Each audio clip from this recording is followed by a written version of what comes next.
केजरीवाल और Manish Sisodia press conference में चीख कर कहते हैं कि कोई स्कूल भी ऑनलाइन क्लासेस से फीस के अभाव में बच्चे का नाम नहीं काटेगा। तो इन बातों से साबित होता है कि सिर्फ कोरे विज्ञापनों के दम पर अरविंद केजरीवाल दिल्ली में शासन करना चाहते हैं। ईडब्ल्यूएस कोटे में निजी स्कूलों को गरीब बच्चों को लेना अनिवार्य है।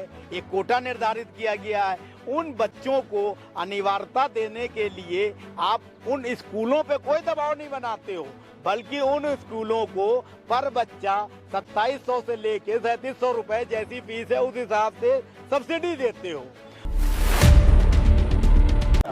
नमस्कार दोस्तों, मैं जर्नलिस्ट सिराज साहिल।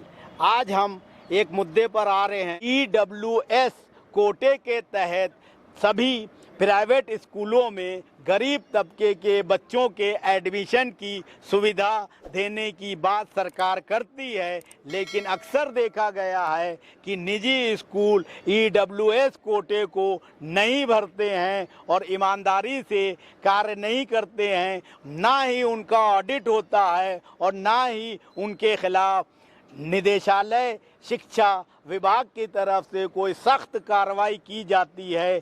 क्योंकि मैं खुद जो है इस चीज़ों को देखता हूँ। बहुत से अभिभावकों की शिकायतें हमारे पास भी आई हैं कि कोरोना काल में जो फीस नहीं दी गई है उसके लिए भी निजी स्कूल प्रताड़ित कर रहे हैं, परेशान कर रहे हैं। बच्चों के नाम ऑनलाइन क्लासेस से भी हटा दिए गए हैं। तबकि केजरीवाल और मनीष सिसोदिया प्रेस कॉन्फ्रेंस में चीख कर कहते हैं कि कोई स्कूल भी ऑनलाइन क्लासेस से फीस के अभाव में बच्चे का नाम नहीं काटेगा। तो इन बातों से साबित होता है कि सिर्फ कोरे विज्ञापनों के दम पर अरविंद केजरीवाल दिल्ली में शासन करना चाहते हैं। दिल्ली के मुख्यमंत्री अरविंद केजरीवाल और शिक्षा मंत्री मनीष सिसोदिया ने प्राइवेट स्कूलों के लिए ईडब्ल्यूएस कोटा निर्धारित किया है।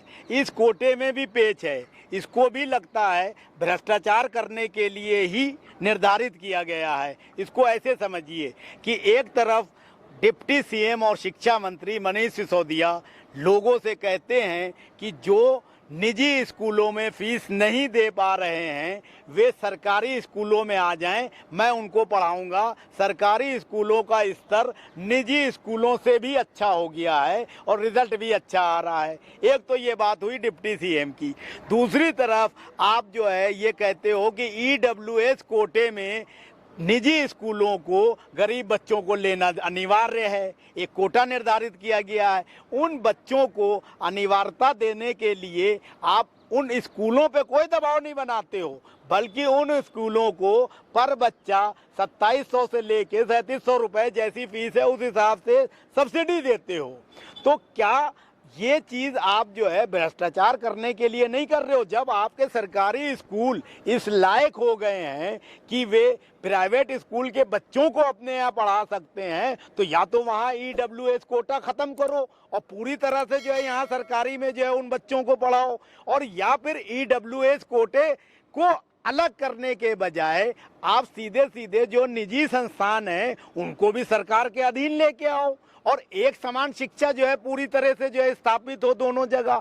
सिर्फ इंफ्रास्ट्रक्चर बना देने से शिक्षा का स्तर तो बढ़ नहीं जाएगा।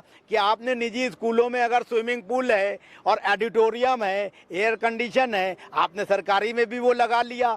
सुनने में यहाँ तक आया है कि उसमें भी आपने भ्रष्टाचार किया है। एक कमरा बनाने में जो है 8-8 लाख रुपए का जो है फंड जो है खर्च हुआ है।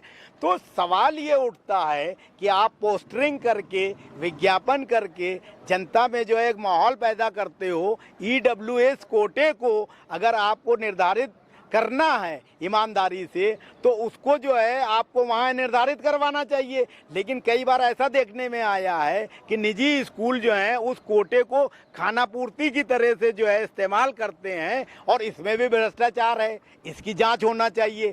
और जब मैं मनीष सिसोदिया से ये जानना चाहता हूँ कि जब आपके कार्यकाल में दिल्ली के सरकारी स्कूल इस लायक हो गए हैं, वहाँ के टीचर इस लायक हैं कि उन बच्चों को निजी स्कूलों से ज़्यादा अच्छी शिक्षा देते हैं और उनके अच्छे नंबर आते हैं, तो उस हिसाब से निजी स्कूलों पर नकेल कसना चाहिए, उनको बंद करना चाहिए। तो आप ये भ्रमित करने वाली नीति कैसे जो है इस राजधानी में देश की लागू कर सकते हो, इस पे पुनर्विचार करने की ज़रूरत है।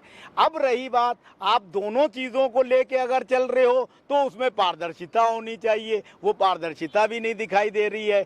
तो इससे जो है आप जो चुने हुई सरकार होने का दावा करते हो, तो जिन लोगों ने आपको वोट दिया है वही इस कुप्रबंधन को लेकर आपके विरुद्ध भी जा सकते हैं। इस चीज़ का ध्यान मुख्यमंत्री अरविंद केजरीवाल और मनीष सिसोदिया को भी रखना चाहिए। अगर ये इन चीज़ों का ध्यान नहीं रखेंगे तो वे दिन दूर नहीं जब इनकी लोकप्रियता पहले के मुकाबले तो घट ही रही है और ज़्यादा इनकी लोकप्रियता नेस्तनाबूद होगी और जनता के बीच इनके विरुद्ध आक्रोश पैदा होगा और वो आने वाले चुनावों में साफ नतीजे पर प्रभाव डालेगा।